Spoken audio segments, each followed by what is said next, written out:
La Segunda Guerra Mundial. Eventos, personajes, tecnología. Le doy la bienvenida a nuestro episodio del día de hoy. Episodio 132. Preparativos aliados para el día D. Primero que nada, muchas gracias a mis oyentes por escucharme. Muchas gracias a quienes han comprado las notas de mi podcast. He visto los puntajes en Amazon. Muy gentiles ustedes, me han dado un puntaje de 5. Hay unos cuantos comentarios respecto a las notas y se las agradezco mucho. Ese proyecto debería pagarse a sí mismo, por lo tanto lo que produzcan las notas del podcast se utilizará para publicar tomos adicionales de las notas del podcast. Como se imaginará, ese es un proyecto caro. Yo no tengo ningún tipo de auspicio aparte de las generosas donaciones de mis oyentes. Y por lo tanto confío que esas notas se pagarán a sí mismas. Muchísimas gracias a quienes han comprado las notas, muchísimas gracias a quienes me han dado un puntaje y a quienes han escrito un comentario. Las notas las puede encontrar en Amazon, se llaman La Segunda Guerra Mundial, Eventos, Personajes, Tecnología. Empezamos nuestro episodio. Cuando yo veo películas, series o documentales respecto al día D, en los desembarcos aliados en Francia, me llama la atención, y mucho más ahora que he creado este podcast, lo poco que se mencionan los desembarcos en sí. Parece ser cuestión de un par de cañonazos de parte de las embarcaciones participantes y el resto ya es meterse en el tema de los combates en tierra. Es casi como que si lo fácil ya ha terminado y hay que entrar en lo importante, cuando en realidad, sin la compleja planificación para los desembarcos, todo el resto hubiera sido un fracaso. Este episodio intenta explicar los verdaderos problemas y desafíos logísticos que debieron superar los aliados para realizar estos desembarcos y está basado en varias fuentes, pero la central es el libro de un historiador estadounidense llamado Rick Atkinson. El libro se llama The Day of the Battle, el día de la batalla, y relata las acciones de las Fuerzas Armadas estadounidenses en 1944 y 1945. Ya en 1940, Churchill ordena a sus planificadores que preparen un plan para la invasión del continente europeo, ya que si no regresan a Europa, al margen de cómo vayan las cosas en el resto de frentes de batalla, sin este paso no podrán derrotar a Hitler. Recuerde que esto es antes de que ingresen a la guerra los soviéticos y los estadounidenses. Es una tarea muy difícil para Gran Bretaña y sus naciones asociadas, a pesar de que en ese momento de la historia, alrededor de un cuarto de la población mundial es parte del Imperio Británico en alguna capacidad. Las naciones que son parte de este conglomerado británico no se encuentran en Europa, y los aliados británicos europeos para este momento ya han caído bajo la bota alemana. Hasta que los británicos logren regresar a Europa, Winston Churchill ordena a sus servicios secretos y de operaciones especiales que, entre comillas, incendien Europa, a través de operaciones de fuerzas especiales, de espionaje y de apoyo y provisión a los movimientos de resistencia que se forman en los países. Pero los resultados británicos al inicio de la guerra son bastante limitados. Su fuerza expedicionaria en Europa ha caído derrotada junto con los franceses y han tenido que evacuar el continente apresuradamente en los desembarcos en Dunkerque. Esta evacuación es muy celebrada en Gran Bretaña, pero Churchill recuerda a la nación que las guerras no se ganan a través de retiradas exitosas. Combaten exitosamente en el norte de África contra los italianos, pero cuando los alemanes envían a Rommel las cosas se complican. Intentan reforzar a los griegos al ser invadidos, pero son expulsados por los alemanes. Intentan defender a ultranza la isla de Creta, pero también son expulsados. Las cosas no van particularmente bien. El ingreso soviético y luego el estadounidense en 1941 cambian el panorama. Pero no hay que olvidar que los meses iniciales del ingreso de estas dos naciones a la guerra dan la impresión de que los soviéticos van a caer ante los alemanes y los estadounidenses ante los japoneses. De paso, Los británicos en el Pacífico también caen aparatosamente y son expulsados de casi todas sus colonias por los japoneses. Una vez que soviéticos, estadounidenses y británicos, acompañados por una Liga de Naciones, empiezan a inclinar la balanza a su favor, es posible pensar en desembarcos en Europa, pero para 1942 es muy pronto. En 1943, sus errores de cálculo respecto a qué tiempo les tomará derrotar a las fuerzas del Eje en el norte de África y en Italia, resulta en que se les acaba el tiempo para intentar desembarcar en Europa en 1943, por lo que deberán intentarlo en 1944, a medida que acumulan tropas y equipo en Gran Bretaña, desde donde se lanzarán los desembarcos. En la conferencia de Teherán de 1943, los aliados acuerdan que los desembarcos en Europa se realizarán en mayo de 1944 y luego de esta conferencia finalmente nombran a Dwight Eisenhower comandante supremo de las fuerzas aliadas. Continúa entonces el proceso de acumular fuerzas y equipo en Gran Bretaña, tomando en cuenta que británicos y estadounidenses, además de preparar este desembarco, combaten en el Pacífico, en múltiples puntos, en las Filipinas, en Birmania, en China, en el Atlántico y en Italia. El que sean capaces de además considerar esta operación es un testimonio de su grandiosa capacidad logística e industrial y de su compromiso para la derrota de Alemania y Japón. Pero por abundantes que sean estos recursos, no son ilimitados. Quienes desean realizar operaciones ofensivas no pueden hacerlo al empezar a desaparecer sus recursos que se ponen en camino hacia Gran Bretaña. El sitio en que más claramente se nota esto, como se ha explicado en otros episodios, es Italia. Antes de proseguir, hago un comentario por última vez. La expresión día D en realidad significa el día de la decisión para el ataque, el día del desembarco, el día del inicio de la campaña. Esta frase ya existía desde la Primera Guerra Mundial y hace alusión a múltiples operaciones en esta guerra, por lo que el desembarco aliado en Francia no es ni el primero ni el segundo día D. Ya han habido más de 10 desembarcos entre Europa, África y el Pacífico. Con esa aclaración, de aquí para adelante me refiero a esta operación simplemente como el día D. Para entender el desarrollo de estas operaciones, es importante tener una idea de cuál es la tarea del planificador militar. El comandante de una operación le explica al planificador militar lo básico de la tarea y los recursos con los que cuentan. Desde este punto de partida, los planificadores crean planes para alcanzar el objetivo, buscan obstáculos inesperados. Si es necesario, solicitan recursos adicionales y hacen ajustes al plan de ser necesario.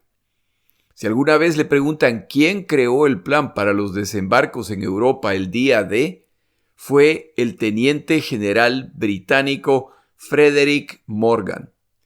En julio de 1943, Morgan explica el objetivo de la operación que le han encargado. Organizar y realizar una operación con fuerzas y equipos ubicados en Gran Bretaña para mayo 1, 1944. Asegurar una zona en el continente desde la cual lanzar operaciones adicionales. El área conquistada debe contar con suficientes estructuras portuarias para sustentar a una fuerza de entre 26 y 30 divisiones de combatientes. Debe ser capaz además de permitir el incremento de estas fuerzas a través de envíos de divisiones y equipo de apoyo adicional desde los Estados Unidos de América u otras naciones. El incremento anticipado es de 3 a 5 divisiones por mes. Las etapas iniciales de planificación para esta operación fueron muy frustrantes para el general británico Frederick Morgan y para los líderes aliados, ya que Morgan planea una invasión con lo que cuenta. Él no puede planear una invasión con lo que le gustaría tener, sino con lo que tiene. Y esto resulta en que solo pueden realizar operaciones muy modestas que van a fracasar. En ese punto Morgan opera simplemente como un asesor, sin autoridad, y como todavía no han nombrado a Eisenhower como comandante de esta operación, no sabe con quién discutir los detalles o solicitar apoyo o aclaraciones. Esto frustra mucho a Morgan y peor aún a Stalin, que tampoco ve la claridad que le gustaría ver en este plan. El análisis de Morgan muestra a los aliados que tampoco van a llegar a nada en 1944 a menos que se enfoquen claramente en este plan. El día D, los aliados planean desembarcar más de 130,000 combatientes en 5 playas distintas en Normandía, mientras intentan hacer creer a los alemanes que los desembarcos se realizarán en Noruega y en el Pas de Calais. Desembarcos en 5 playas que ni siquiera cuentan con instalaciones portuarias o atracaderos, utilizando la flota invasora más grande y compleja de la historia de la humanidad. Si los desembarcos son exitosos, en los días subsiguientes deben seguir desembarcando combatientes hasta que lleguen a superar el 1,000,000 de combatientes para así avanzar hacia Alemania. Facilísimo. Este es el proceso que las películas y los documentales de esta guerra simplemente se saltan como si fueran poca cosa. Veamos los desafíos que tienen que superar los aliados para lograr que los desembarcos sean exitosos. Para inicios de junio de 1944, hay alrededor de 1,500,000 combatientes extranjeros en Gran Bretaña.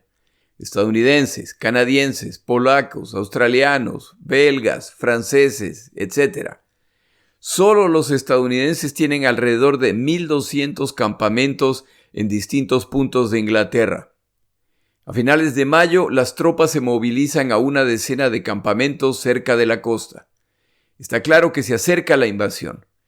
Este movimiento de decenas de miles de vehículos tiene que ser planeado, no solamente para los transportes militares, sino los civiles, a fin de evitar embotellamientos. Las instrucciones deben ser precisas. Una vez que llegan a estos campamentos, los centinelas apostados tienen instrucciones de disparar a matar a cualquier desertor. Una vez que se provean detalles adicionales, estos no pueden filtrarse. Como tema interesante, soldados aliados vestidos como alemanes y portando armas alemanas caminan por estos campamentos. La idea es que las tropas se familiaricen con el aspecto de sus enemigos. Los rumores abundan. Hay 2,000 oficiales de inteligencia infiltrados entre las tropas para tratar de identificar filtraciones e informadores. Se leen todas las cartas enviadas por los soldados y se censuran partes que no pueden ser compartidas. Pero a finales de mayo todo el correo cesa. Ya no es posible ni mandar ni recibir cartas. Grandes secciones del sur de Inglaterra ya no son accesibles a civiles, a fin de proteger la confidencialidad de la operación. No son solo los combatientes. Hay un listado de más de 7,000 tipos distintos de suministros que se necesitarán para esta operación en las primeras 4 horas. Estos suministros van desde gasa para heridas hasta bazucas. No es simplemente mover lo necesario a Francia, es hacerlo en el orden correcto para asegurarse de que las tropas contarán con lo que necesitan inmediatamente en el momento crucial. Los desembarcos previos les han enseñado que se paga un precio muy alto si ese no es el caso. Hay que desembarcar miles de vehículos de distintos tamaños, 2.6 millones de armas cortas, fusiles, ametralladoras, pistolas, 2,700 piezas de artillería, 300,000 postes de teléfono, 7 millones de libras de combustible, lubricantes y derivados de petróleo, 60 millones de raciones empacadas de combate, lo suficiente para alimentarlos por un mes, 3,000 toneladas de mapas, cerca de 1,000,000 de fotos de vuelos de reconocimiento, a fin que una vez que se creen los comandos ya en el continente, estas fotos se utilicen para planificar. Una vez que ya tienen a los combatientes en sus campamentos en Gran Bretaña listos para partir, entonces, ¿cómo los transportará a Francia? Las embarcaciones que transportan a los combatientes son apenas una parte de una armada mucho más grande que incluye decenas de tipos de embarcaciones distintas. Al final van a zarpar 2.700 embarcaciones que participan en esta operación. ¿Existe un puerto en Inglaterra capaz de organizar este número de embarcaciones? La respuesta es no, por lo que se utilizarán 22 puertos distintos. Una vez que zarpan, los capitanes deben seguir los planes para sumarse a su grupo de combate y avanzar hacia la playa asignada. Esto se hace en miles de kilómetros cuadrados de mar y toma muchas horas. Cerca de 200.000 marineros militares y mercantes participarán en esta operación, llevando las tropas y los suministros necesarios. Serán 60 convoyes separados que se organizan en distintos puntos en el mar para converger de acuerdo al plan de desembarco. Tienen que llegar al punto correcto en el momento correcto. Transportan 130.000 soldados que deben ser desembarcados en el primer día de ataque, más 2.000 tanques y 12.000 vehículos adicionales. Toda la parte previamente descrita es simplemente para describir cómo cargar apropiadamente las embarcaciones, proceso que si no está bien hecho resultará en un desastre. Ahora viene el siguiente desafío: cruzar el canal inglés o de la Mancha de 30 kilómetros y que a través de la historia vez tras vez deja claro que cruzarlo con fines de invasión es muy complicado. Este canal ha sido la protección de Gran Bretaña a través de la historia y esta vez son ellos quienes deben cruzarlo en la dirección opuesta. Los alemanes se han asegurado de que este canal está lleno de minas navales. ¿Cómo se moviliza 2.700 embarcaciones sin causar una masacre incluso antes de llegar a la playa?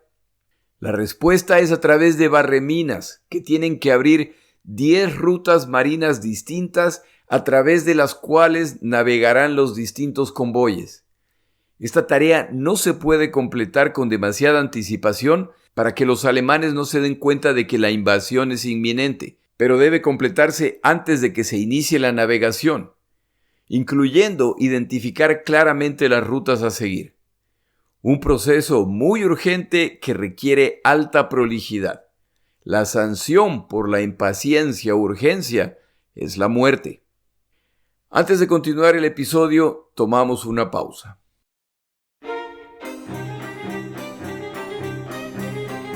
Palabras de Churchill. El día de hoy no traigo palabras de Churchill, sino una historia respecto a este personaje y el tema del día de hoy. Cuando ya se acerca el momento de los desembarcos en Francia, un pasajero adicional decide sumarse a la flota de desembarco. Winston Churchill ha decidido que él participará en los desembarcos. Él planea navegar junto con la flota y observar las operaciones desde ahí. Comunica esto a los planificadores militares, quienes por supuesto consideran esta una terrible idea. Se filtra la información a Eisenhower, comandante de esta operación, quien contacta a Churchill y le comunica que no va a ser posible que él participe en esta operación. Pero este es Winston Churchill y cuando algo se le mete en la cabeza ya no hay forma. Amablemente informa a Eisenhower que la gran mayoría de la flota utilizada es británica y que él, Churchill, comanda esta flota. Es su derecho aprobar las operaciones y en este caso, estas operaciones incluirán que él, Churchill, participará. Eisenhower tampoco se rinde y contacta a Roosevelt para que hable con su colega y lo convenza de lo absurdo de esta idea, pero no hay forma. Finalmente contactan a George VI, el rey británico, y se le pide que intervenga. Supongo que será más apropiado decir Su Majestad, envía una carta a Churchill en que expone las obvias desventajas de esta idea, pero igual no hay forma. Churchill ha decidido que él participará en los desembarcos en Normandía y ni el rey puede convencerlo del opuesto. Al final, el rey comunica a Churchill que le parece bien el plan y que como él, el rey, ha servido en la Armada Británica y todas las operaciones al final caen bajo su comando, él también ha decidido participar en la invasión. Con esta novedad, Churchill se da cuenta de que no solamente se pone a sí mismo en riesgo innecesariamente, sino también al rey. La sugerencia del rey finalmente convence a Churchill de no participar. Churchill no pudo desembarcar en Normandía el 6 de junio, pero desembarcó el 12 de ese mes. Y es que cuando este señor no gana, al menos empata.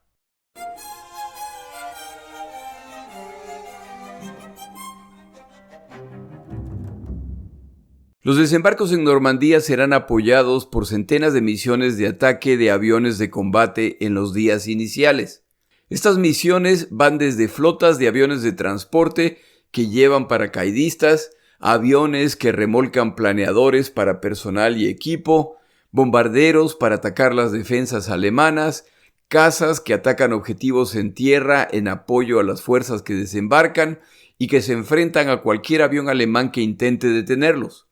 Hay aviones navales que sobrevuelan el Canal de la Mancha en busca de submarinos y lanchas torpederas alemanas. Como se ha mencionado en un episodio previo, los primeros 5 meses de 1944 se han utilizado para destrozar a la Fuerza Aérea Alemana. Se ha forzado a sus cazas a combatir contra enjambres de cazas aliados y han pagado un alto precio. La inteligencia aliada les da a entender que realizarán los desembarcos con la ventaja del dominio aéreo total. Aunque estas son excelentes noticias, si es que son verdad, no quiere decir que el peligro ha desaparecido. Ahora el riesgo más grande son los aviones del propio bando. Múltiples grupos de combate despegan de distintas pistas para sus misiones, y cuando un aviador ve a otro avión que no puede identificar, tiene apenas segundos para decidir si va a atacar. Mientras más larga la vacilación, mayor la posibilidad de morir al ser atacado por un avión enemigo. Aviones de combate que se encuentran de frente se cruzan a más de 600 kilómetros por hora, por lo que los pilotos cuentan con una fracción de segundo desde el momento que ven al otro avión hasta el momento en que se cruzan y deben tomar decisiones.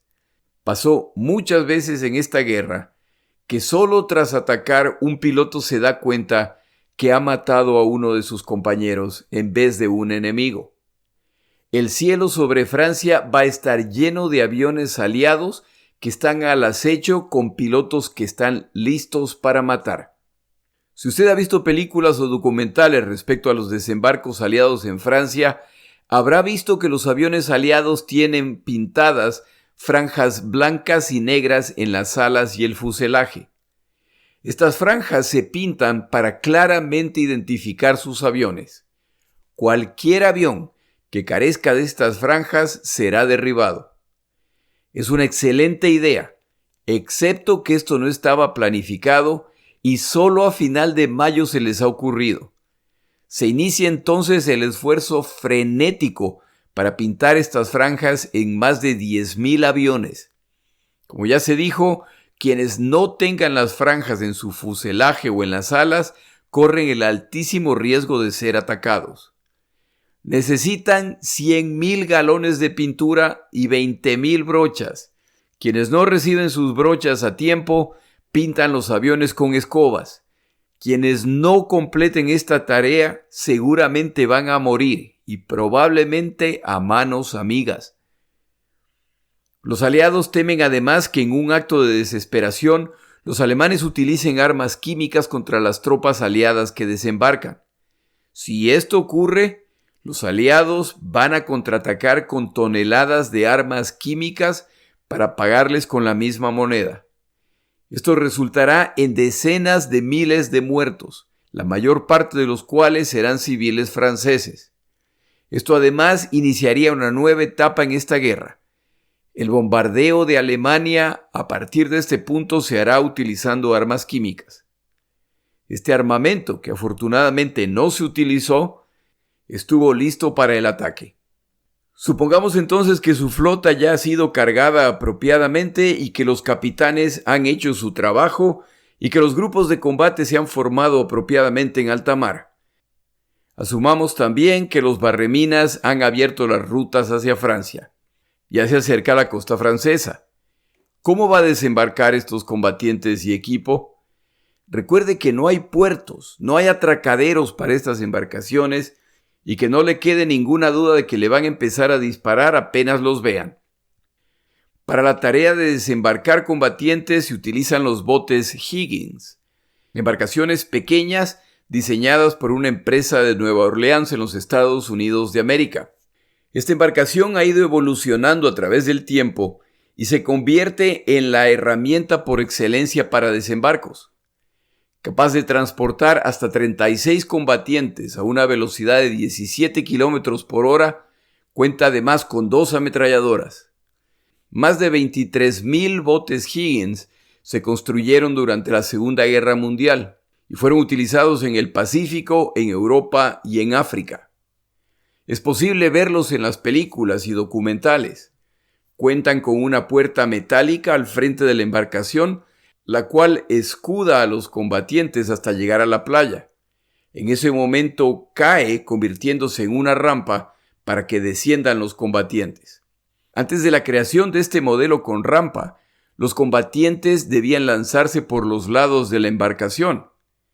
Tal vez ha visto cómo los que desembarcan se lanzan de espaldas al agua.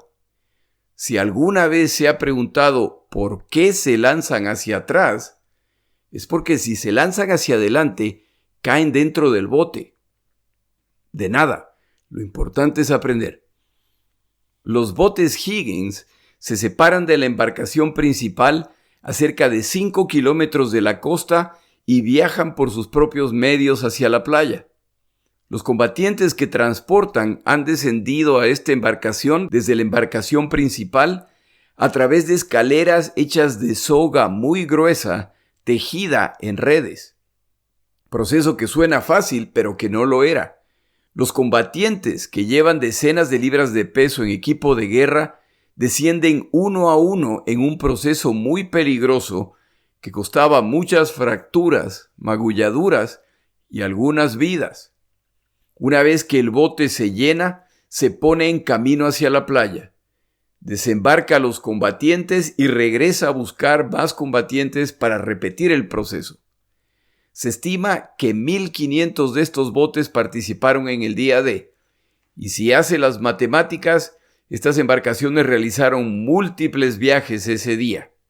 Eisenhower, luego de la guerra, reconoce que este bote y su creador Andrew Higgins cumplieron un papel importantísimo al facilitar las operaciones anfibias. Pues bien, ya se encuentra en el proceso de desembarcar a la infantería y por supuesto están bajo ataque. Si no cuenta con tanques de artillería, sus combatientes serán destrozados en la playa. ¿Cómo planea desembarcar este equipo de guerra de forma que lleguen a la playa en cuanto sea posible y por separado? De lo contrario, si lo tiene todo junto y le hunde en la embarcación que lleva los tanques, entonces acaba de sacrificar a decenas de miles combatientes al tener que combatir sin apoyo de tanques de artillería. Aquí aparecen los LST, Landing Ship Tanks, capaces de llevar hasta 20 tanques Sherman y depositarlos en la orilla, utilizando un sistema de rampa similar al bote Higgins para combatientes. Este navío de fondo plano, a fin de poder encallar en la playa, tiene como desventaja la inestabilidad de este tipo de embarcación, sobre todo en condiciones de tormenta. Cuentan con poderosos motores para mover esta carga tan pesada, pero además para desencallar a la embarcación una vez cumplida su tarea. Verdaderos monstruos que por su tamaño eran blancos fáciles y apetecidos, sobre todo considerando que, si lograban cumplir su misión, 20 tanques enemigos ahora están listos para atacar. El LST resultó además muy versátil. la gran cantidad de espacio interior y en cubierta permiten que se utilicen para transportar grandes cantidades de carga y combatientes. Se los utilizó además como hospitales. Pero hay otro mecanismo a través del cual los aliados envían sus tanques rumbo a la costa. Después de todo, cada LST hundido son hasta 20 tanques menos. Me refiero a los Duplex Drive Tanks, tanques con un motor regular más un motor para operar dos hélices pequeñas en la parte posterior del tanque, lo que les permite navegar hacia la costa. Estos tanques contaban con una estructura de tela gruesa impermeabilizada que desplegaban formando un cono similar a una canoa, lo que les permite flotar. Con la ayuda de los motores se dirigían entonces hacia la playa. Y si todo salía bien, repentinamente empiezan a emerger tanques listos para combatir. Este era apenas uno de los extraños tanques diseñados en Gran Bretaña, a los que los llamaban las rarezas de Hobart, en homenaje a quien se le ocurrieron estos diseños. Estos tanques desembarcan a 3 kilómetros de la costa y navegan hasta la orilla, en puntos distintos buscando sorprender a los alemanes.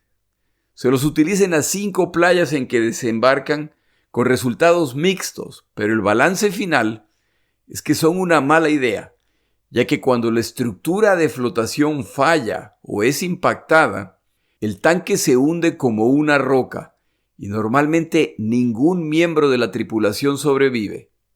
En la playa en que más se los necesitó fue donde peor les fue, lo que resulta en centenas de muertos adicionales al carecer inicialmente de apoyo de blindados. Pues bien, los barreminas navales han limpiado el canal inglés para permitir que la flota llegue a Francia. Ahora sus tropas ya están en la playa, que están densamente minadas, protegidas por obstáculos antitanque y alambres de púas. ¿Cómo limpia estas playas para que sus tropas no se queden atrapadas ahí y sean masacradas por los alemanes? Aquí aparecen otras rarezas imaginadas por el señor Hobart para desminar las playas, pero de esos modelos hablaremos en otro momento.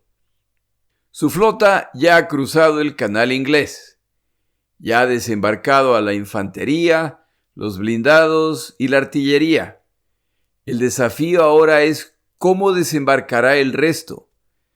Si no se le ocurre a qué me refiero con el resto, entonces considere las siguientes preguntas. ¿Cómo va a alimentar a los más de 100,000 combatientes que han desembarcado en las playas y que en pocos días superarán, de acuerdo a su plan, el 1,000,000 de combatientes?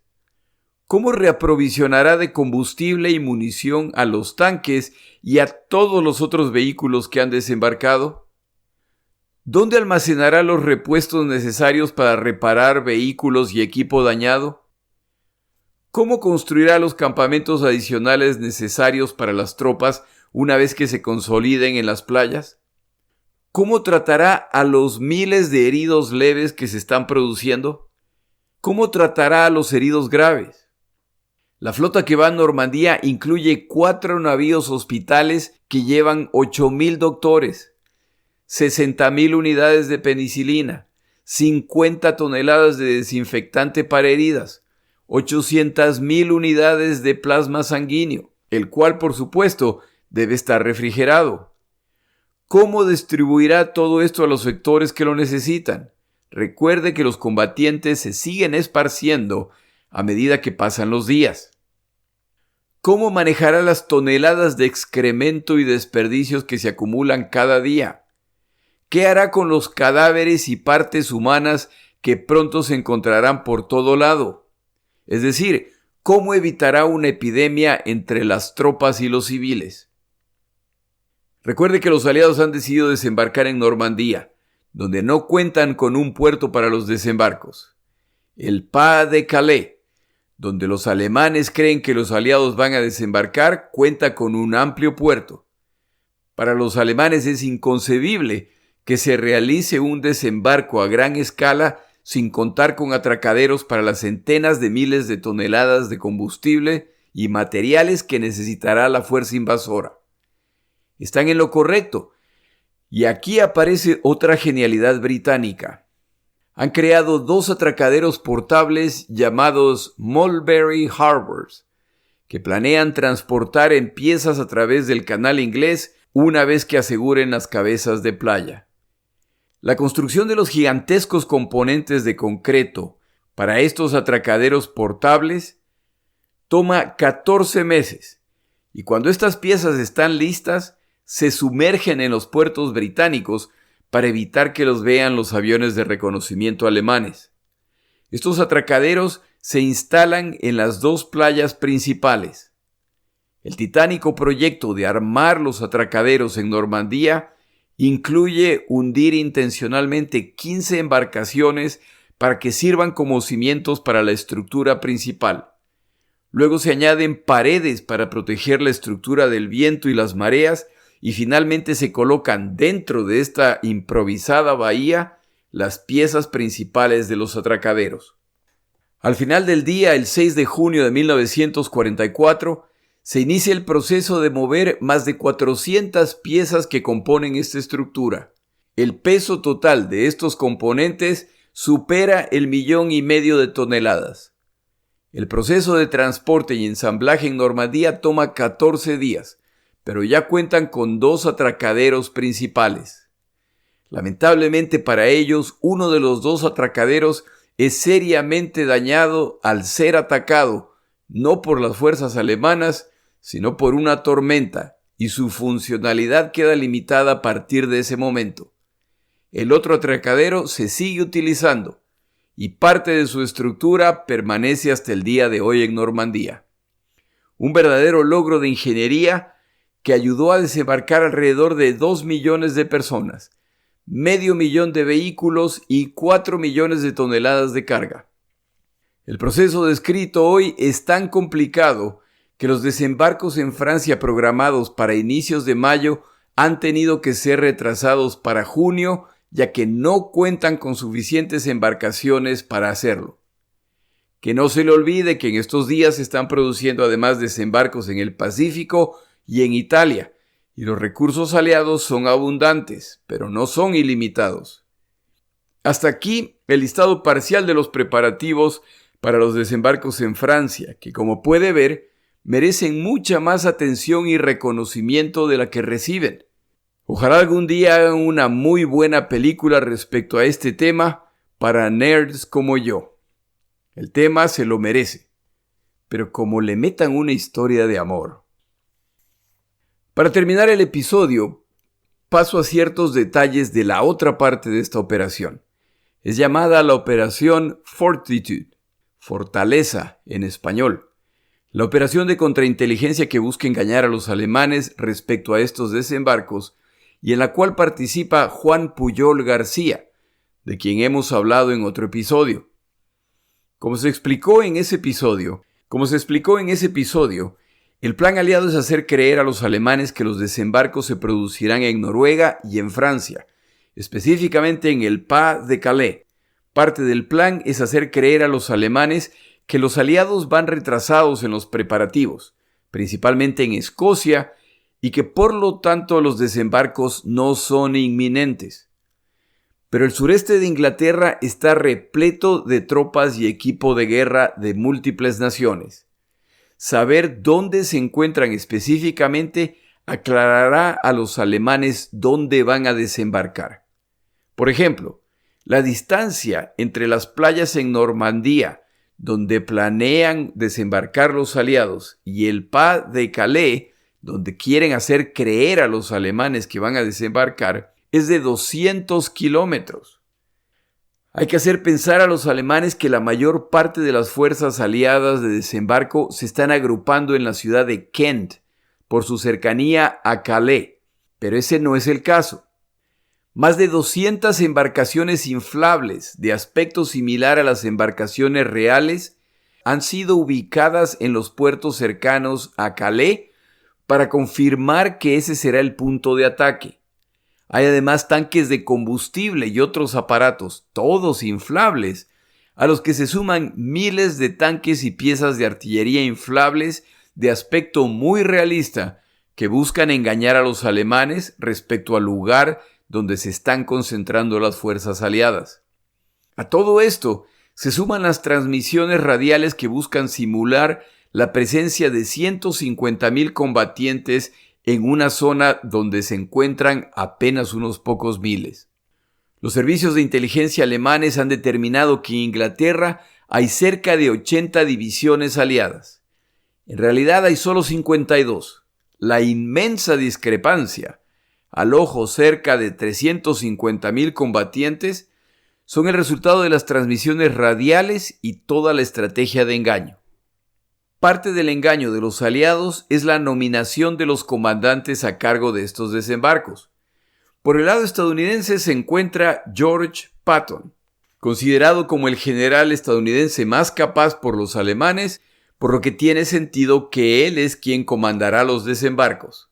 El problema es que Patton no ha sido considerado para comandar esta operación debido a un par de incidentes en que ha abofeteado a combatientes estadounidenses hospitalizados por padecer de shell shock, padecimiento mental resultante de la exposición a ataques de artillería. Estos hombres básicamente han colapsado emocionalmente. Durante visitas a las tropas heridas, Patton pregunta a 2 soldados por qué están hospitalizados, ya que él no ve heridas evidentes. Estos soldados, en incidentes separados, le explican su situación y Patton les entra a bofetadas, llamándolos cobardes y exigiendo que regresen al frente inmediatamente.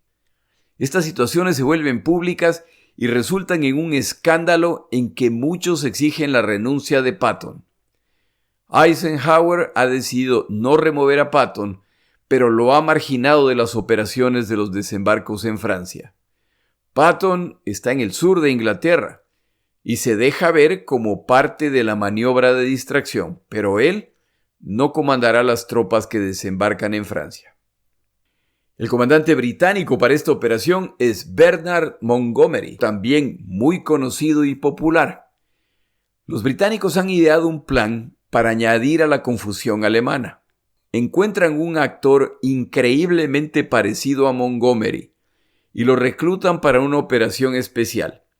A partir de finales de mayo, el falso Montgomery viaja a Gibraltar y posteriormente al norte de África en visitas a destacamentos aliados.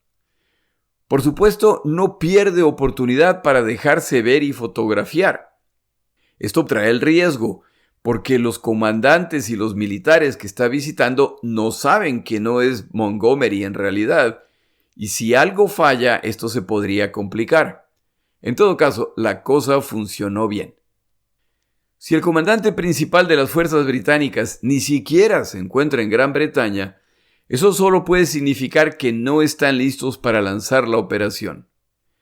El verdadero Montgomery se encuentra planificando los detalles finales para los desembarcos, los cuales ya tienen fecha.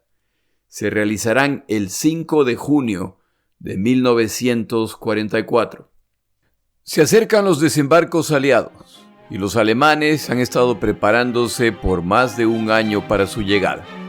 Al volver en 2 semanas hablamos de qué es lo que están haciendo. Mi nombre es Jorge Rodríguez. Gracias por acompañarme.